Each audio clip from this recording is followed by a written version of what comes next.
Hello, welcome to this week's coffee chat. We didn't actually do a coffee chat last week off the back of the off the back of the Easter service, but we're back now. So how's your last week been? Yeah, it was nice. I had a few days off over Easter, which was really nice. And obviously the rules have changed this week. Yeah. So I had my hair cut. I was not first in the queue, but at the end Had of your the haircut day. yesterday? Yeah, yesterday. That is very exciting. That's extremely. I really need my haircut. Emma's really having a go at me at the moment because she's saying I really need to shave and I really need to do my haircut, but I like doing it together. You want to go and have? Do you have someone do it? I've got someone. Yeah, I do sometimes. Sometimes I do. Sometimes I don't. Well, I think you deserve that after having a big break. Yeah. So I went to book my haircut, and the first one I got was a week. End of next week, basically. Oh, how long's your beard going to be by then? I know. Exactly, that's the problem. Remaining interest in this hair conversation. Yeah. So you've got yours booked in with yourself. Have I? Right. Okay. Good. I'm not sure. That's exciting. Because you don't need to go anywhere, so you. No, I can just do it all myself. Do you know what I did yesterday? What? It was the nicest thing. What? Me and Emma, in the evening, we went to a pub. Did you? Did you? Yeah, and I had a pint of San Miguel. Where did Lovely. you go? I want to know where we went to Chesterfield Barn. Did you? Nice. Pint of San Miguel and a burger, and I was. Felt real. Oh. It was unbelievable. Was it busy? It wasn't. So, you would have thought, super busy. Emma rang in the middle of the day, this is Monday we're talking about, middle of the day on Monday, said, do you have a table at all this week? Thinking they won't have anything. Yeah. They said, yeah, when do you want it? She was like, well, when do you have? And they were like, any day, any time, just book it and you can have it. So she was like, tonight. And it was free, so... Well, Tina and her friends went to the Oyster Bed last night, Really? to the gardens there, and it wasn't full. Yeah. And I said... She said it was over 50%, but I thought it would be rammed, so I was quite. People are obviously a bit nervous then, maybe? Yeah, maybe. Well, maybe it's a little bit cold. A little bit cold. It wasn't last night, though. I mean, yeah. Maybe it was the pint of San Miguel warmed me up. You were happy with your burger. Yeah, I was so happy with what I had in front of me. And your burger. Yeah. All worth Oh, and Emma. Yeah. Emma was there as well. She would have warmed your heart. Well yeah, made. she's a part of it Got too. Back, Emma. But yeah, so this week we started the Emerge series on Sunday. You kicked off, introduced it. We did. It's a series trying to help us process and prepare, process on what's happened during the last 12 months and prepare for what may or may come as we come out of lockdown. So, may or may come. May or may not come. May not come. I mean, we just don't know, do we? We think we'll have this honeymoon period and we think we'll go into maybe, I think there's all sorts of things about reverse culture shock. There's possibly... there's a lot of fears and anxieties. Disappointments, maybe. Some, I mean, life will go back to normal, but it may not be ever as normal as it was. I've heard some people say, I'm never going to hug or shake hands again. Yeah. I'm always going to wear a mask, regardless of what people say. Oh, dear. So it's going to be an interesting community and culture to go back to, isn't it? And I'm going to get back in a second to a bit of predictions that you mentioned about what might come in the future. We're not into predictions. Not that kind of predictions. No, not that kind of predictions. Put my ball away. But do you want to give a kind of summary of what you're talking about on Sunday? Yeah, so we did a bit of time looking back over the past 12 months, the emotional roller coaster, a very helpful graph from a guy called Simon Barrington, who kind of tracked the different stages of COVID and our emotional journey through those. And then we looked at the idea of rehabilitation. I talked graphically about my leg injury, which I had when I was 19, I snapped a ligament. Lovely. Caused a few people to wince. But the sense of rehabilitation that has to take place when there's any trauma. And so the trauma of COVID, I said we're going to need to rehabilitate. We're going to feel vulnerable. We're going to probably be hypervigilant. We're going to be oversensitive. And we're also going to need to figure out how do we do life in proximity to other people. Yeah. Before we go on to anything, I do want to ask about this injury. Not the detail of the injury, but how long were you in a place where you couldn't really properly bend your leg? That was a bit... What I didn't say on Sunday was I've never fully recovered full bendage. Really? No, yeah, I nearly shouted out, but I can't sit back on my haunches like that. I can only sit back like that. So they get to a point when they're doing physio rehab, they get to a certain number of degrees, I can't remember how many, and they say that's probably all you're going to get. So because it's my ligaments lapped and repaired, it's never going to be quite long enough to go fully around the corner of my leg. Oh. So when you kneel down, you can't sit back. Oh, it's really hard. Yeah. If I tried to, it's all a bit squeaky. Is it just me that like when someone explains something like that, you like have to like feel the I'm feeling my knee like ooh, bit twingy. which is impressive then that you're able to cycle and do your. And he's had another knee such injury high... since then, and that he had a The knee surgeon operation. said it was the worst knee injury he'd ever seen. Really? But he put it all back together for me. So. And he played squash and everything. I mean, this is 30, long time ago, 30 it was plus years. right mess. Before I met him, so. Oh, so you're not going to be fully recovered, but you don't notice it. I couldn't do gymnastics. But, Okay. but You had to just- stop. Which all that you had crap, to, yeah. But then I went on a few years later to snap my cruciate in the same knee Oh. Yeah. playing football. So Which they say is cruciate is supposed to be the hardest recovery. well, you can't repair it. It had to be. So I had to take hamstring from this leg and stick it into this knee. So this needs a lot of action. You had that done down here with I a did, very very good good surgeon. surgeon. Wow. So, yeah. I'm really not good at stuff So like this this. knee is fully robotic. Yeah, that knee's just. I also don't like hearing that these things happened in sport because know. I don't. Have you never been injured in No, sports? I've snapped my ligament in my ankle, but Oh, it wasn't, Achilles tendon. no, it wasn't actually. I'm not going to go into too much. Sound like a detail. medical problem. I broke my ankle, Yeah. and in doing so, without going into the Did your detail, foot it snapped the ligament. Did your foot go?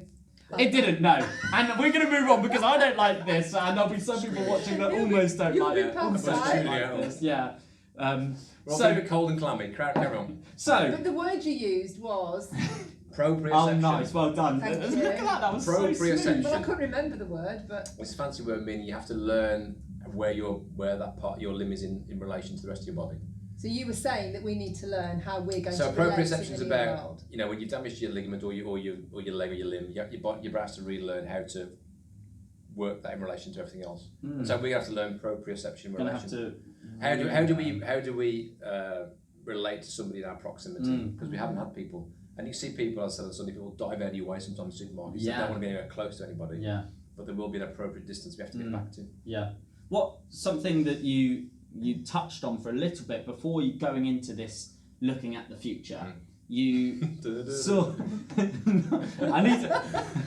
We'll come to that. Yeah. It's a new thing we're doing in church. I used to watch this program called That's So Raven back in the day. It was a kids program where she like looked into the camera and it went into the future. But anyway, Sounds good. Was that when they went that Raven? for the younger viewers that would Was be that a. That was the they'll program know called what I'm Raven. talking about. Was it not that? No, We used to That's watch So that Raven's different from Raven. When they go It's- Raven. yeah, Is it Scottish yeah. or something?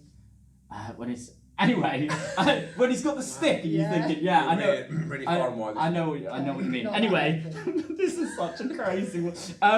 Okay. This is 2 weeks in 1 week. Really, Yeah, isn't it is. It is exactly. So there's a lot to get to. So this graph, the reason I wanted to bring it up is because it predicted what it might be like for us in the future. And interestingly, it wasn't a stable line. It went up and went down and. Yeah, I think what we're trying to say with that graph is the fact that our emotions might peak with the honeymoon of freedom, end of lockdown, but then we might have a real dip as we have to process some of the disappointments and some of the losses and some of the realisations that life's not going to be the same again. Yeah, so the peak is me going to the pub. Yeah. That, You that enjoying your great San Miguel. moment. Well, maybe I'll be higher peaks. There might be even higher peaks than that, involving Emma, my of course. San Miguel. Yeah. But I think it's just showing that the future will be up and down emotionally for everybody, and so part of this is trying to prepare for that and actually help us process and prepare and put some things in place that will help us rehabilitate into the future.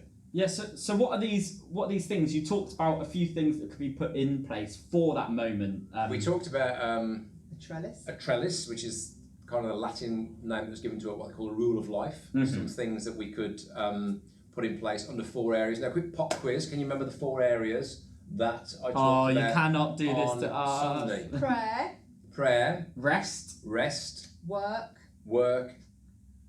and relationships. Very good, very good. So we had those 4 broad areas, and we said under these 4 areas, we can put things in place that will help us receive God's love, so we can give God's love. So the idea is you can It's about think about replenishing yourself, isn't it? Yeah. So that you can give out. Replenishing yourself. thinking with about God. prayer. When we talked about habits of devotion, relationships. We talked about intentionally thinking about how we invest in other people relationally. Work was how do we manage that being and doing, and then the rest thing was how can we do things that restore our soul, whether it's just coming aside to quiet, which I know you don't like to do so much, or do things that we delight in. Actually, What are you saying about Jake? Well, we just talked this morning, didn't we? The quiet, Not particularly good at the quiet things. things. Yeah. As a whole, just being quiet. I'm not good at being quiet, quiet. I'm not yeah. good at shutting up. No. But the idea was everyone's rule of life is different and unique to them, so you could come up with things in your rest area that are unique and work for you, but making sure that you do things that allow you to receive God's love. And it was underpinned by some quotes. Now, don't ask us to remember these quotes. I don't Okay. remember them. Oh, all right. Keely, what are these? There were three Pete Scazzaro quotes. Pete Scazzaro wrote the Emotionally Healthy Spirituality book, and he said 3 things. I'll try and remember now for you. He said, "What you do, I'm putting you on the spot now. what as you well. do matters, but who you are matters more. Write that down. Yeah. Yeah. The state you are in is the state you give to others, and you can't give what you don't possess, what you these don't are have." And John Wimber said a very similar thing Good to me moments. years ago. He said you can't serve up what you're not cooking. Yeah. Like meaning, you can't give to others what you haven't had in your own life. So essentially, similar what's thing. inside the interior life is the thing that comes out, and actually is the thing that meets other people, and it's what you can give to other people. So the more attention you pay to replenishing that and allowing God's love into that, the more you've got to give to others. And I think lockdown's going to bring all these things, as we come out of lockdown, we'll bring all these things into sharp focus, because And that's why you kind of focus on these things as well. It's so not intentional, conscious habits that you put in place, like a trellis is there to support the growth of the plant. What things can you put in place to support your spiritual growth and also support you to receive God's love, to give God's love?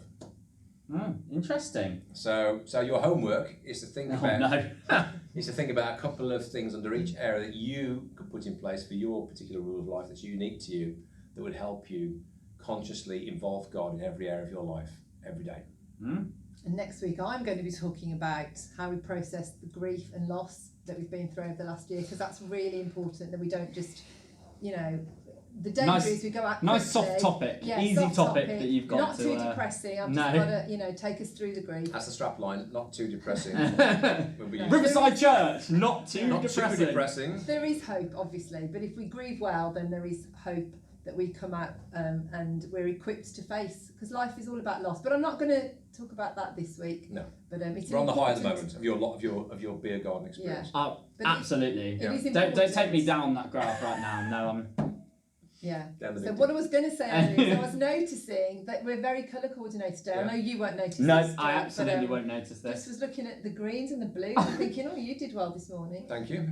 So whilst we I dressed myself. whilst we were chatting about deep stuff, Keely's just thinking, I oh, was look just- at these I colours. know. And then we get That these is- red mugs. Yeah, and I picked these. No, they're not really great.